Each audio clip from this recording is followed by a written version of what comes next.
Hi, നമുക്കിന്നൊരു മോരൊഴിച്ച കറി ഉണ്ടാക്കിയല്ലോ. അതിനുവേണ്ടി ഞാൻ ഇവിടെ ഒരു കഷ്ണം വെള്ളരിക്കയും ഒരു കഷ്ണം ചേനയും ഒരു ചെറിയ നേന്ത്രക്കായും എടുത്തിട്ടുണ്ട്. അതെല്ലാം ചെറിയ കഷ്ണങ്ങളാക്കി ഒരു കുക്കറിലേക്ക് ഇട്ട് കൊടുത്തിട്ടുണ്ട്. അതിൻ്റെ കൂടെ 2 പച്ചമുളക് കീറിയതും ഇട്ട് കൊടുത്തിട്ടുണ്ട്. എരിവിനാവശ്യമായ മുളക് നമുക്ക് ചേർക്കാവുന്നതാണ്. ഇനി അതിലേക്ക് 1/2 ടീസ്പൂൺ മഞ്ഞൾപ്പൊടിയും ആവശ്യത്തിനുള്ള ഉപ്പും കൂടെ ചേർത്ത് കൊടുക്കാം.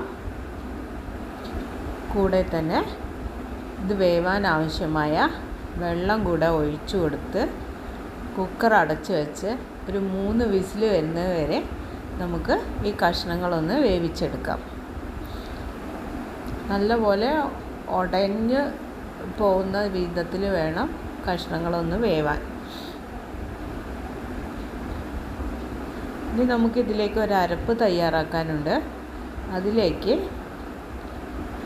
ഞാനിവിടെ 1/2 മുറി തേങ്ങ ചിരകിയത് ഒരു മിക്സിയുടെ ജാറിലേക്ക് ഇട്ട് കൊടുത്തിട്ടുണ്ട്. അതിൻ്റെ കൂടെ തന്നെ 1/2 ടീസ്പൂൺ ചെറിയ ജീരകവും ഒരു പച്ചമുളകും ഇട്ട് കൊടുത്തിട്ടുണ്ട്. ഇനി നമുക്കത് നന്നായിട്ടൊന്ന് അരച്ചെടുക്കാം. കഷ്ണങ്ങളൊക്കെ വെന്ത് വന്നിട്ടുണ്ട്.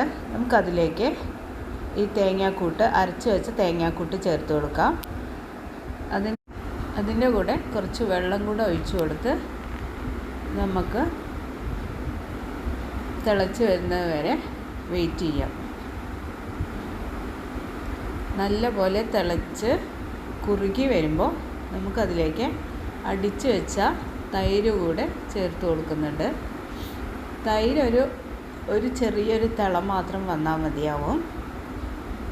ഒന്ന് ജസ്റ്റ് ഇളക്കി കൊടുത്തിരിക്കാം. ഒരു ചെറിയ തിള വന്നതിന് ശേഷം കറി നമ്മൾ ഇറക്കി വെച്ചിട്ടുണ്ട്. ഇനി അതിലേക്ക് കടുക് താളിക്കാനായിട്ട് വെളിച്ചെണ്ണ ഒഴിച്ച് അതിലേക്ക് 1/2 ടീസ്പൂൺ കടുകും 1/2 ടീസ്പൂൺ ജീരകവും 2 നുള്ള് ഉലുവയും 3-4 വറ്റൽമുളകും കുറച്ച് കറിവേപ്പിലയും ചേർത്ത് താളിച്ച് അതിലേക്ക് കറിയിലേക്ക് ഒഴിച്ചു കൊടുത്തിട്ടുണ്ട്. ഇനി നമുക്കതെല്ലാം കൂടെ യോജിപ്പിക്കാം. നല്ല അടിപൊളി മോരൊഴിച്ച കറി ഇവിടെ റെഡി ആയിട്ടുണ്ട്. കുറച്ച് നേരം അടച്ചു വെച്ചതിന് ശേഷം ഉപയോഗിക്കാം.